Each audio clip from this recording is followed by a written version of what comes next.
যারা রাস্তা বানায় তাদের গন্তব্যে পাথরকুচি ফেলে বা কাঁটা তার ফেলে কি আর লাভ হয়? তারা সেই রাস্তাটা বন্ধ করে নতুন করে রাস্তা বানাতে পারে। প্রচন্ড অকৃতজ্ঞ কিছু মানুষের কথা প্রত্যেকদিন শুনতে পাই, এবং আমাদের প্রত্যেকের জীবনেই এমন প্রচুর ঘটনা ঘটে, যেটা আগেও বলেছি, যেটার প্রপার কোনো এক্সপ্লানেশন হয় না। আর আমি, তুমি, আমরা প্রত্যেকেই কিন্তু প্রচুর অকৃতজ্ঞ লোকের সঙ্গে ঘর করেছি, ইনফ্যাক্ট করি, বা একটা সময় মিশেছি। আজকে এমন একটা ঘটনা তোমাদের সবার সামনে আমি রাখবো এই সত্যি ভূতের গল্পের এপিসোডে, যেটা কিন্তু আজকে আমি শুনলাম। কলকাতা শহর থেকে 25 মিনিট দূরত্বে একটি বিরাট বড় কমপ্লেক্স, বলা যেতে পারে কলকাতার সব থেকে বড় কমপ্লেক্সে একটি ফ্ল্যাটে আমি আর প্রিয়াংশী থাকি। এবং স্বীকার করতেই পারি, এই কমপ্লেক্সে প্রায় 42টা টাওয়ার আছে, আর এক একটা টাওয়ারে 60টা করে ফ্ল্যাট, 60। ভাবতে পারছো কটা ফ্ল্যাট এই কমপ্লেক্সে? এত বড় কমপ্লেক্স শায়দ ওয়েস্ট বেঙ্গলে নেই, হয়নি এখনো পর্যন্ত। এবং এই যে এখানে থাকতে শুরু করি, এখানে বিভিন্ন মানুষের সাথে কমিউনিকেশন হয়, ইন্টারাক্ট করি রেগুলার, নতুন নতুন লোকের সাথে আলাপ হয়। এখানকার মাঠে ক্রিকেট খেলি, সুইমিং করি, জিম করি, দৌড়ই। আমাদের বাড়ির যে পোষ্যরা আছে, ব্লু আর বাকু, একটা গোল্ডেন রেড, একটা সাইবেরিয়ান হাস্কি এবং বক্সার, তাদের নিয়েও তো দৌড়াদৌড়ি করতে হয়, খেলা হয়। এবং এত বড় ফ্ল্যাটে কমপ্লিটলি ফার্নিশড, বিভিন্ন প্রান্তে সময় কাটাই, ফ্ল্যাটের বিভিন্ন জায়গায়। এই ফ্ল্যাটের বারান্দায় দাঁড়ালে দারুণ শহর কলকাতা দেখা যায়, এত উঁচুতে, 12 তলায়। এবং আরো অনেক কিছু সাক্ষী প্রত্যেক দিন হই। আর উইকেন্ডগুলো তো আমরা এখানে কাটাই। কলকাতা শহরের বিভিন্ন জায়গায় বাড়ি এবং স্টুডিও থাকার সুবাদে বিভিন্ন জায়গাতেই আমাদের সেট আপ আছে, সেখানে থাকতে হয় আমাদেরকে। কিন্তু এই ডেস্টিনেশনেও আমরা বেশ অনেকটা সময় কাটাই এই ফ্ল্যাটটায়। তা এই ফ্ল্যাটের নিচে একজন কেয়ারটেকার আছে, তার কাছ থেকে আজকে এই ঘটনাটা শুনলাম। আমি তো যেখানেই যাই সেখানে একটা ভৌতিক অভিজ্ঞতার কথা শুনতে চাই। অনেকে বলে, অনেকে বলে না, অনেকে বিশ্বাস করে না, অনেকে বিশ্বাস করে, অনেকে আবার বেশি কি বলবো, মানে কুসংস্কার নিয়ে বাড়িয়ে চড়িয়ে রং চড়িয়ে গল্প বলে। অনেকে আবার সঠিক সঠিক কথাটা এমন ভাবে বলে যেটা শুনে মনে হয় হয়তো ঘটনাটা এতটাও সিরিয়াস ছিল না। বিমলের সঙ্গে দেখা হলো একটু আগে, যখন নিচে গেছিলাম। আমার একজন গেস্ট এসেছিল আজকে আমাদের এই ফ্ল্যাটে, অভিজিৎ দা। অভিজিৎ দাকে ছাড়ছিলাম পার্কিং এ, সেই সময় যখন উপরে উঠছিলাম তখন বাজে রাত 10টা 15। বিমলের সঙ্গে দেখা হলো, কেয়ারটেকার আমাদের টাওয়ারে। বিমলকে জিজ্ঞেস করছিলাম যে এই অ্যাপার্টমেন্টের ভেতরে শিয়াল ফেয়াল দেখতে পাও? পেছনে এত বড় জঙ্গল। বললো হ্যাঁ দেখতে পাই। তারপরে জিজ্ঞেস করলাম কোনো ভৌতিক অভিজ্ঞতা? তখন বলল এই অ্যাপার্টমেন্টে নয়, কিন্তু ও একটা সময়, বিমল একটা সময় আরামবাগের একটি কমপ্লেক্সে সিকিউরিটি গার্ড হিসেবে চাকরি করত। পশ্চিমবঙ্গের এই মুহূর্তে চাকরির সিনারিও তো সবাই জানেনি। তোমরা প্রত্যেকেই জানো যে শিক্ষিত বেকারের সংখ্যা প্রত্যেকদিন কিভাবে বাড়ছে। বিমলও একজন গ্র্যাজুয়েট, কিন্তু ওই যেটা হয়, কোনো কিছু নিয়ে প্র্যাকটিস করেনি, শেখেনি, স্কিলড নয়, সেই কারণে ইজিলি পাওয়া যাওয়ার মতো কম একটি মাইনের একটি চাকরি হচ্ছে সিকিউরিটি গার্ড। আর রাতের সিকিউরিটি গার্ডের মাইনে একটু বেশি হয়, 14,000 টাকা মতো হয়। জানো তো, কোনো কাজ করে সারাদিন কাটানো অনেকটা ইজি কোনো কাজ না করে সারাদিন চুপচাপ বসে থাকার থেকে। ঠিক আছে, কাজ নেই কিন্তু চুপচাপ বসে অবজার্ভ করার থেকে কঠিন কাজ কিচ্ছু হয় না। যাই হোক, বিমল বলছিল একটা সময় আরামবাগে একটি কমপ্লেক্সেও চাকরি করত বেশ কিছু বছর আগে। এবং দুর্ভাগ্যবশত সেই কমপ্লেক্সে যখন ও ঢোকে, সেই সময় ওর নিজের ফিনান্সিয়াল একটু প্রবলেম চলছিল, কিন্তু ওর চাকরি পাচ্ছিল না। এমন একটি কমপ্লেক্সের সিকিউরিটি ইন্টারভিউ আসে, যেখানে ও যায় এবং ইন্টারভিউ দেয়। এবং এই ইন্টারভিউ দেওয়ার সময় যেটা ওর সাথে হয় সেটা হচ্ছে, ওর বন্ধু বান্ধব বা অন্যান্য কলিগদের কাছে, যাদের সাথে আগে চাকরি করেছে, জানতে পারে যে এই কমপ্লেক্সে সিকিউরিটি গার্ড থাকতে চায় না। ভৌতিক কোনো কানেকশন আছে তার পেছনে। কি ভৌতিক কানেকশন, এইটা জিজ্ঞেস না করেই ইন্টারভিউটা দেয়, এবং ইন্টারভিউতে ওকে অ্যালাউ করে দেয়। প্রিভিয়াস এক্সপিরিয়েন্সের জন্য, এবং ওকে তখনকার দিনে 7,500 টাকা, 2008 সালের ঘটনাও বলছিল আমাকে, ওকে 7,500 টাকা মাইনেতে ওকে ওখানে চাকরি দেওয়া হয় as a security guard night শিফটে। যে টাওয়ারে মানে ওকে ডিউটি দেওয়া হয় সেটা বি টাওয়ার, টাওয়ার বি, মানে বিল্ডিং এর তো বিভিন্ন টাওয়ার হয়, সেই টাওয়ার বিতে যখন ও প্রথম দিন ডিউটি জয়েন করে, বাকি সমস্ত যারা ওখানে সিকিউরিটি গার্ড তারা ওকে হ্যান্ডশেক করে, ওর সঙ্গে আলাপ করে এবং বলে খুব সাবধানে কাটাবেন, কোনো বেশি প্রবলেম হলে, কোনো কিছু দেখতে পেলে বা শুনতে পেলে বা মেহসুস করলে এখান থেকে দৌড়ে চলে আসবেন।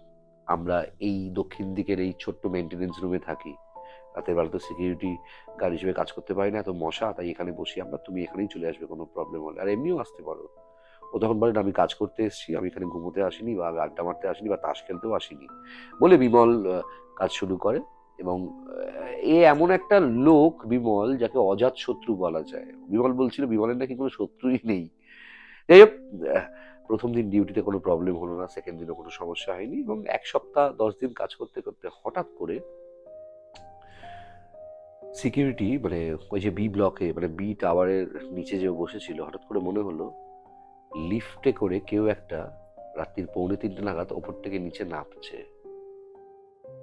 শুধু নামছে নয়, যেন মনে হচ্ছে লিফটটা নিচে নামার পর দরজাটা খুলে গেল, কোলাপসেবল গেটটা, ও ভেতর থেকে কেউ একটা বেরোলো, বেরিয়ে ঘট ঘট ঘট ঘট করে বিমলের পাশ থেকে চলে গেল। বিমল না একটু চোখটা লেগে গেছিল ঘুমে, চোখটা খুলে ও এইগুলো যে ঘটছিল ঘটনাগুলো সেটা হালকা ঘুমের মধ্যেই ও কিন্তু বুঝতে পারছিল। হয় না একটা একটা স্টেট হয় না যে হালকা একটা তন্দ্রা এসছে আর সেই সময় চারপাশে যা হচ্ছে সব শুনতে পাচ্ছে। টর্চের আলো জ্বালিয়ে বিমল যখন সামনের দিকে এগোলো, মানে এক্সিট গেটের দিকে, আওয়াজটা যেদিকে যাচ্ছিল, কিছুটা যাওয়ার পর আওয়াজটা আস্তে আস্তে মিলিয়ে গেল এবং বিমলের মনে হলো ভুল শুনেছে ঘুমের ঘোরে। ফিরে এসে নিজের স্টুলে বসলো হেলান দিয়ে লিফটের পাশের দেয়ালটায় এবং কনসেন্ট্রেট করতে শুরু করলো, মানে যে কাজটা করছে তাতে। এবং কি মনে হলো, মানে প্রথমে ভাবলো যে ওই মেনটেনেন্স রুমে গিয়ে সিকিউরিটিদের বলবে, তাহলে না সবাই হাসাহাসি করবে, আর একটা কাজের জায়গায় প্রথম 1 মাসের মধ্যেই যদি এরকম ঘটনা ঘটে সবাইকে বলে, ওর রেপুটেশন খারাপ হবে, ভাববে ও ভীতু বা এই কাজটার এলিজেবল নয়। সেই কারণে বিমল না মানে কাউকে বললো না। পরের দিন সকাল হলো, বাড়ি গেল, সকালবেলা বাড়িতে যাওয়ার সময় বাজার করে গিয়ে রান্না করলো, বউয়ের সাথে কথা বললো, স্নান করলো, খেলো, ঘুমোলো, সন্ধ্যেবেলা ডিউটির আগে কমপ্লেক্সে আসতে হবে এরকম প্রিপারেশন নিচ্ছে। ঠিক সেই সময় ওর সারাক্ষণ কিন্তু মাথায় এটা চলতেই থাকলো যে রাতে যেটা খেয়াল করলো।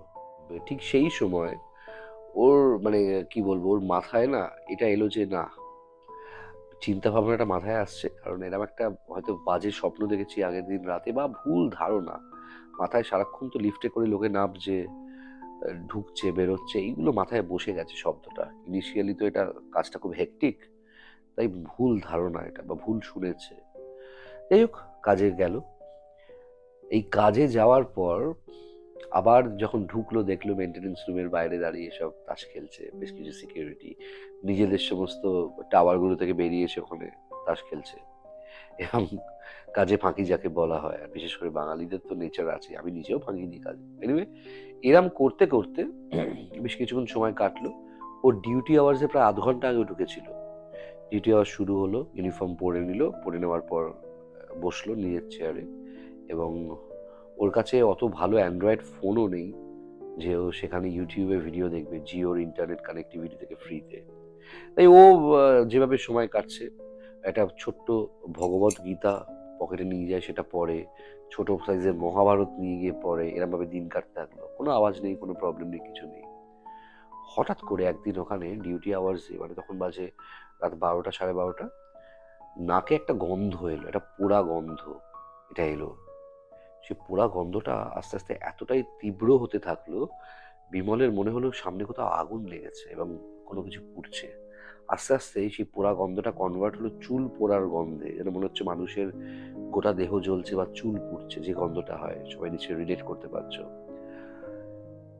হঠাৎ করে ওর না তন্দ্রা ভেঙে গেল, লিফটের দিকে তাকিয়ে দেখছে লিফটের ভেতরে দাউ দাউ করে আগুন জ্বলছে, আর ভেতর থেকে একটা মানুষের শরীর আগুনের দাউ দাউ করে জ্বলছে আর চেল্লাচ্ছে, আর একটা হাত কোলাপসেবল গেটের বাইরে বের করে মানে বাঁচতে চাইছে, বেরোতে চাইছে, বেরোতে পারছে না।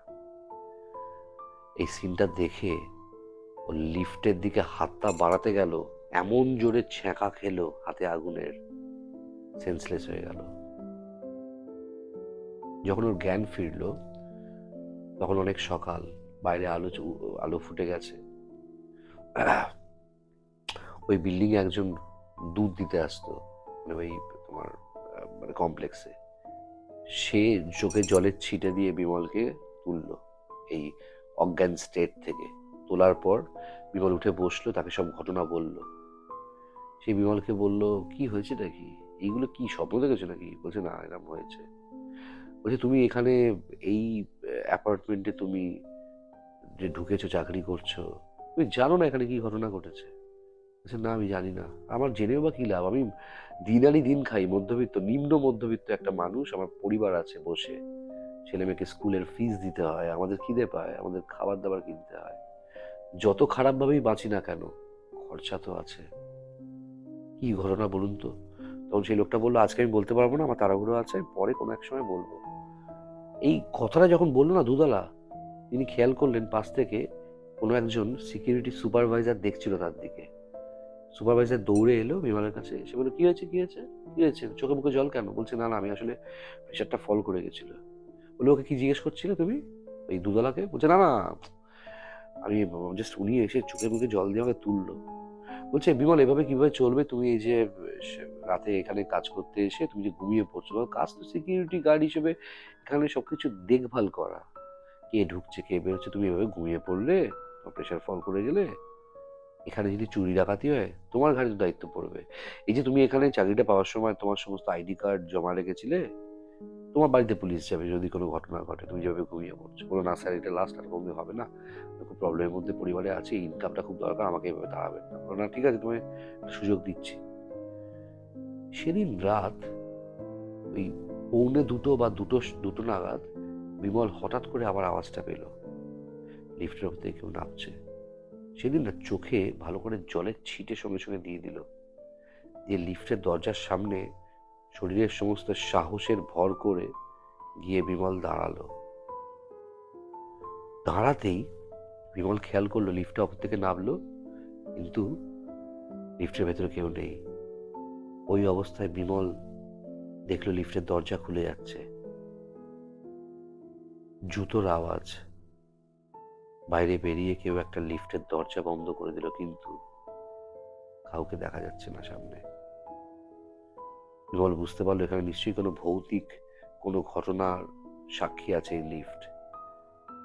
কারণ বিমল যে পাড়ার ছেলে, বিমল যে এরিয়াতে মানুষ হয়েছে, ওদের যে কালচার, ও বিশ্বাস করে এগুলো। ও বিশ্বাস করে যে ভগবান যদি থাকে, শয়তানও আছে, শক্তি বিভিন্ন ধরনের হয়, এটাও তো একটা অশরীরী শক্তি হয়তো এটা করছে।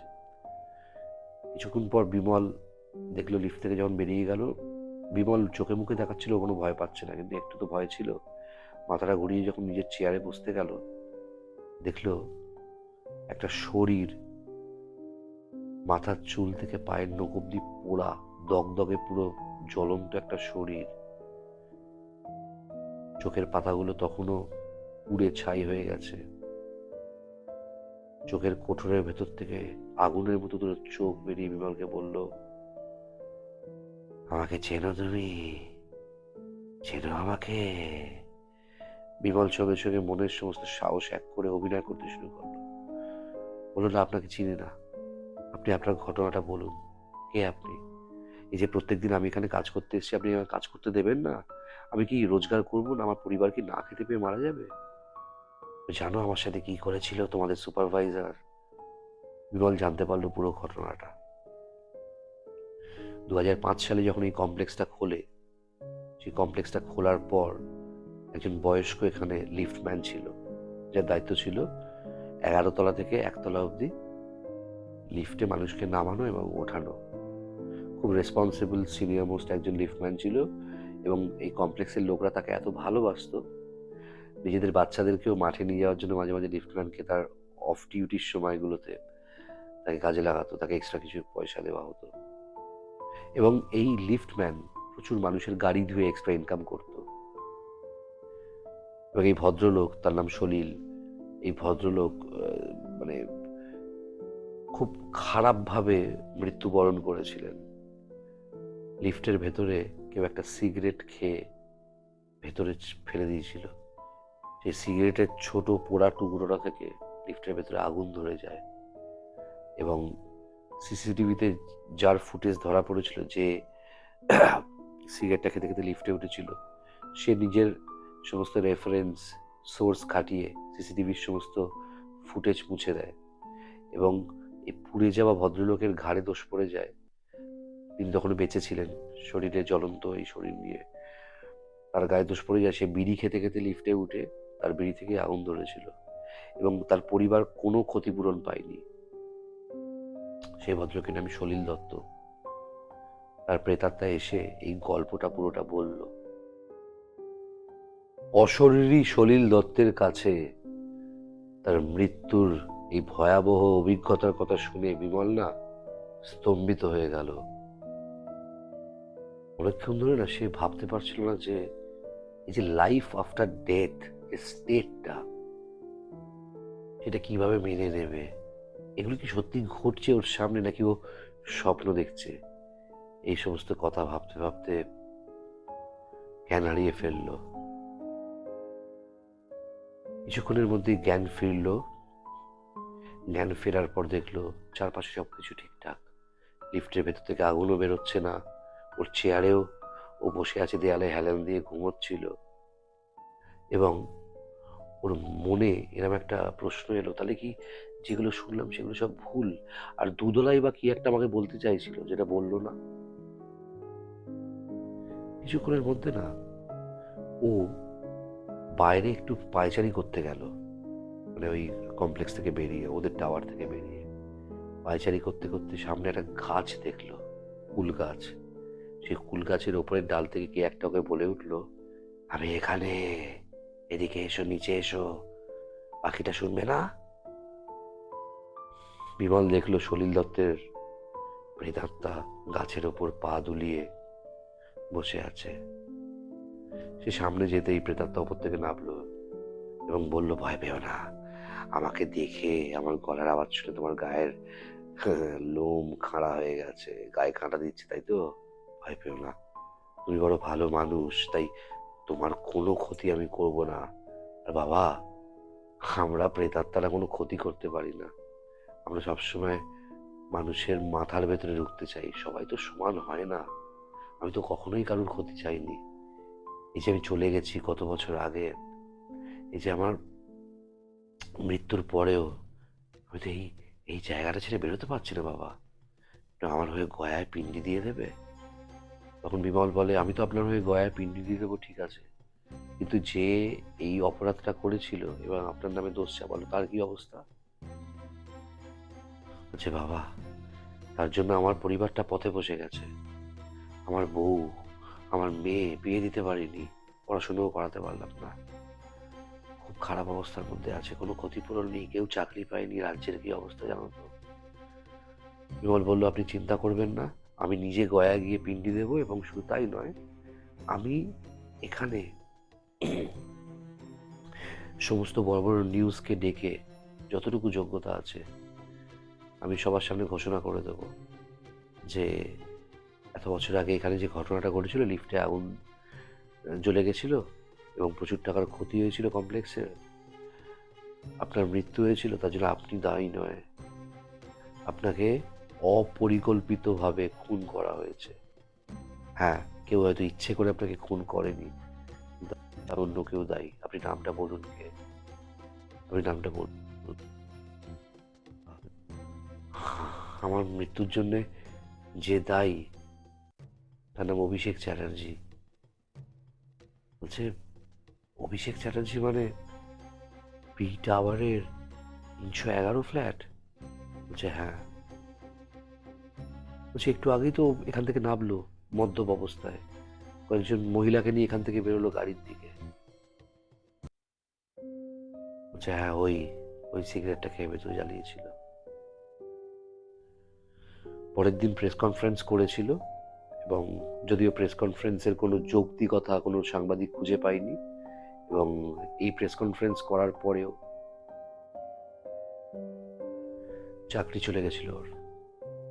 ওখানে সিকিউরিটি গার্ডের মানে চাকরি আর ছিল না। তারপর থেকে বিমলকে তাড়িয়ে দেওয়া হয়, এবং বিমল পরবর্তীকালে অন্যান্য কাজে মনোনিবেশ করে, ডিটিপির কাজ করতে শুরু করে, প্রিন্টিংয়ের কাজ শিখে শিয়ালদায় একটি কোম্পানিতে চাকরি করতো, এবং সেটা অনেক বছর করলো, কিন্তু কালির গন্ধে ওর শরীর খারাপ হয়ে যাচ্ছিল বলে আমাদের এখানে সিকিউরিটি গার্ড হিসেবে এসছে, এবং পরবর্তীকালে ও নাকি গয়ায় গিয়ে পিন্ডিও দিয়ে এসেছিল। এই ঘটনাটা অনেকের সাথে শেয়ার করেছিল ও, এই কমপ্লেক্সের ভিতরে বিভিন্ন সিকিউরিটিকে। একজন ছাড়া বাকি কেউ বিশ্বাস করেনি, এবং যে একজন বিশ্বাস করেছিল সেই প্রথম থেকে ওই কমপ্লেক্সের চাকরি করতো। সে বলেছিল হ্যাঁ এরকম একটা ঘটনা ঘটেছিল, এবং এই যে বয়স্ক ভদ্রলোক সলিল দত্ত, সে নাকি বাচ্চাদের খুব ভালোবাসতো। সে নাকি ফ্ল্যাটের অনেক বাচ্চাকে নিজের ওইটুকু মাইনের মধ্যেও চকলেট কিনে এনে খাওয়াতো, খুব ভালোবাসতো বাচ্চাদের। তাই বলবো, জীবনে এমন অনেক ঘটনা ঘটে যায় যেগুলো না এক্সপ্লেনেশন হয় না, ঘটে। অনেকে হয়তো বলে না, অনেকে চেপে রাখে, লোকে কি ভাববে। আমি খারাপ ভাববো না, আমি বিশ্বাস করবো তোমার ঘটনা। আমার এই ভিডিওটা ভালো লাগলে শেয়ার করো, লাইক করো, সাবস্ক্রাইব করো আমার এই চ্যানেলটা ক্রাইম মাস্টার ডোডো। ফেসবুকেও আছি, ফেসবুকে আমার পেজটার নাম ক্রাইম মাস্টার ডোডো, ফলো করে দাও, লাইক করো। আরও প্রচুর গল্প আসবে তোমাদের জন্য, সত্যি ভূতের গল্প, শুধুমাত্র ক্রাইম মাস্টার ডোডো ইউটিউব চ্যানেলে। ভালো থেকো।